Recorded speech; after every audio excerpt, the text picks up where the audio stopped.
बक्सर का युद्ध 1764। बच्चों, आज हम आधुनिक भारतीय इतिहास की एक अत्यंत महत्वपूर्ण घटना पर चर्चा करेंगे, बक्सर का युद्ध। यह युद्ध 22 अक्टूबर 1764 को बिहार के बक्सर नामक स्थान पर गंगा नदी के किनारे लड़ा गया था।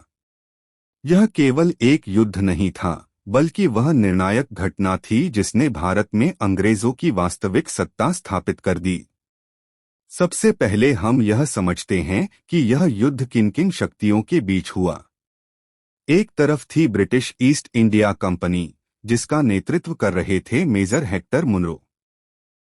उनकी सेना में लगभग 10,000 सैनिक थे।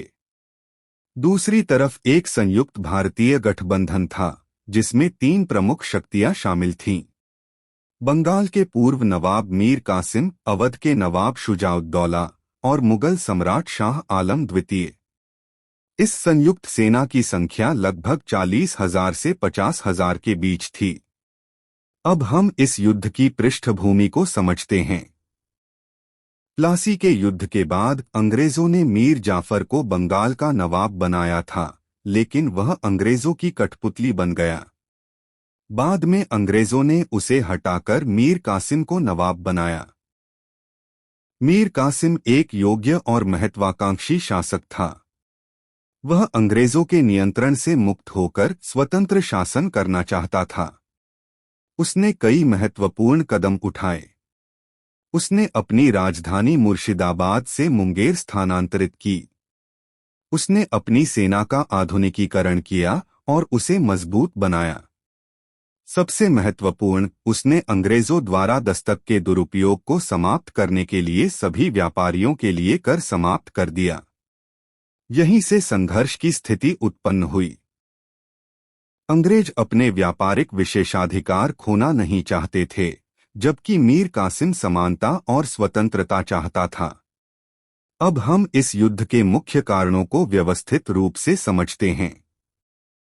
पहला कारण था व्यापारिक विवाद। कंपनी के कर्मचारी निजी व्यापार में दस्तक का दुरुपयोग कर रहे थे, जिससे नवाब को भारी राजस्व हानि हो रही थी। दूसरा कारण था मीर कासिम की स्वतंत्र नीति।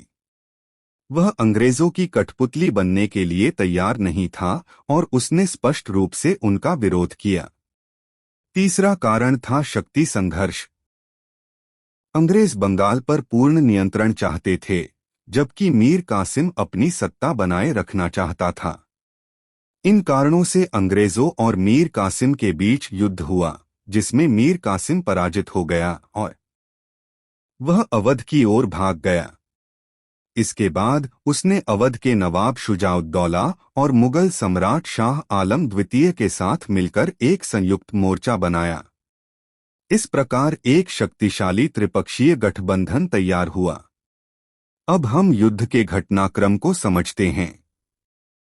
22 अक्टूबर 1764 को बक्सर के मैदान में युद्ध शुरू हुआ। संख्या के आधार पर भारतीय सेना बहुत बड़ी थी, लेकिन उनके बीच समन्वय की कमी थी।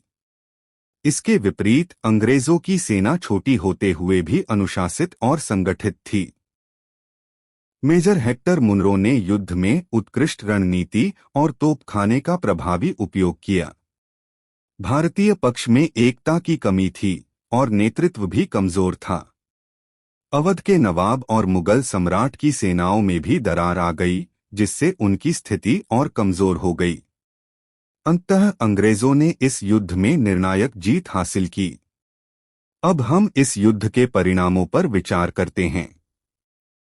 सबसे महत्वपूर्ण परिणाम था अंग्रेजों की राजनीतिक सर्वोच्चता की स्थापना। 1765 में इलाहाबाद की संधि हुई, जिसमें रॉबर्ट क्लाइव और मुगल सम्राट शाह आलम द्वितीय के बीच समझौता हुआ। इस संधि के तहत अंग्रेजों को बंगाल, बिहार और उड़ीसा में दीवानी अधिकार प्राप्त हुआ, यानी उन्हें कर वसूलने का अधिकार मिल गया। इसके अलावा अंग्रेजों ने बंगाल में दोहरी शासन व्यवस्था लागू की, जिसमें प्रशासन नवाब के पास रहा, लेकिन राजस्व अंग्रेजों के नियंत्रण में था। इससे नवाब पूरी तरह शक्तिहीन हो गया। इस युद्ध का एक और महत्वपूर्ण प्रभाव था अंग्रेजों का व्यापारी से शासक बनना। अब वे केवल व्यापार नहीं कर रहे थे, बल्कि भारत के बड़े हिस्से पर शासन करने लगे थे। इतिहासकारों का मानना है कि प्लासी के युद्ध ने अंग्रेजों को भारत में प्रवेश दिलाया था, लेकिन बक्सर के युद्ध ने उन्हें वास्तविक सत्ता प्रदान की। अंत में हम यह निष्कर्ष निकाल सकते हैं कि बक्सर का युद्ध भारतीय इतिहास का एक निर्णायक मोड़ था, जिसने भारत में औपनिवेशिक शासन की मजबूत नींव रखी। इसलिए जब भी हम आधुनिक भारत के इतिहास या भारतीय संविधान की पृष्ठभूमि को समझते हैं, तो बक्सर का युद्ध अत्यंत महत्वपूर्ण स्थान रखता है। धन्यवाद।